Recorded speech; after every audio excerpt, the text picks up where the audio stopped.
I had always loved the movies. As a film fan, my attention would instantly snap to the TV when I caught a commercial for an upcoming movie. Most of the mindless, overproduced garbage Hollywood churns out is pretty forgettable, so whenever I discovered an indie film with a relatively fresh concept, I was excited to see something different.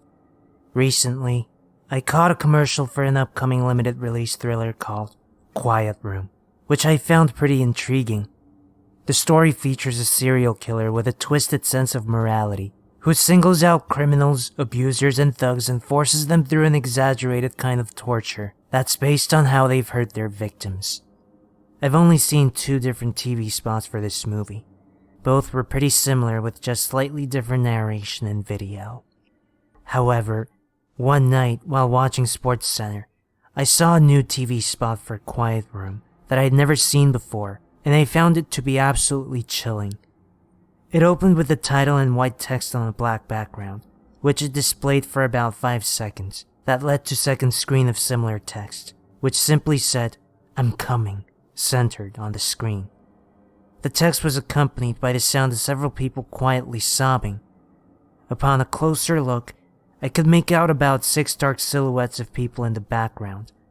There were no film clips in this spot, nor was there a coming soon to theaters message. I found this to be pretty unsettling, but probably a viral marketing tactic, so I watched some cartoons to settle my mind so I could get to sleep. The next day, I ran into my friend Kevin, and we decided to have lunch together. Our conversation eventually led to this bizarre and creepy commercial. I was shocked to hear that Kevin had also been watching SportsCenter last night, but didn't see the same commercial.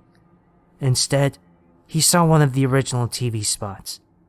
I protested and described it in detail, but he had no clue what I was talking about. Naturally, this left me a little confused, but a few days passed and I found myself settling back into my normal routine, which included my daily SportsCenter fix.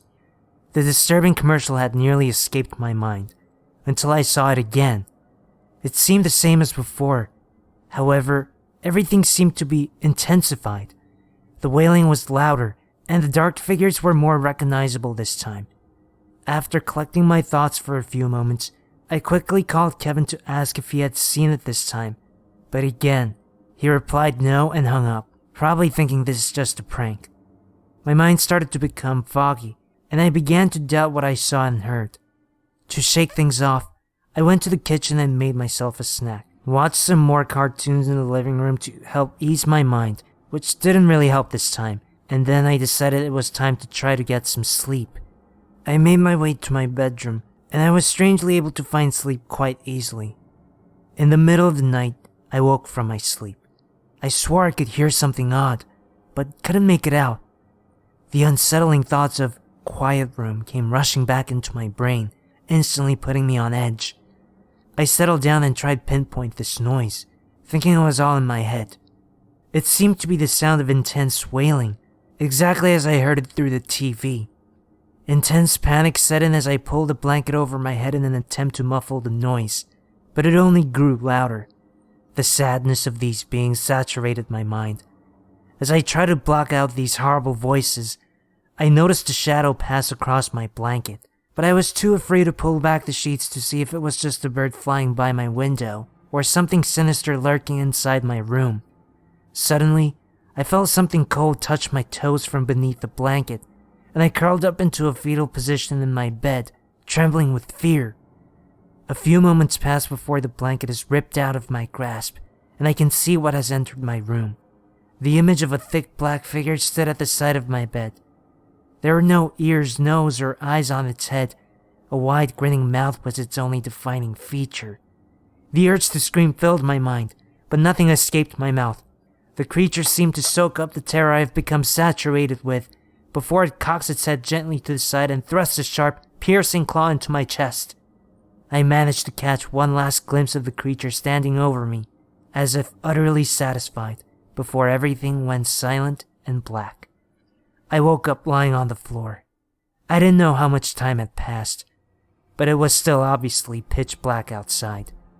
I grasped my chest where I was attacked by the creature and found no wound or blood.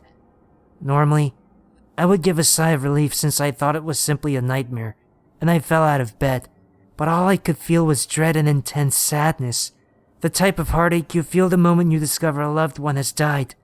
I picked myself up and stumbled to the light switch, but I couldn't find it. The only light coming through was through the window, which seemed far larger than normal. As I approached it, I could see words written on it in reverse. It said, "Nimak, me." Terror filled my mind as the meaning of those nonsense words became horribly clear. As my eyes adjusted to the dark, I turned around to see 6 dark figures circled around me, crying intensely. The sense of sadness I initially felt increased exponentially, and I began to cry uncontrollably. The light from the window was the only comfort in this horrible place, so I made my way towards the window so I could look out.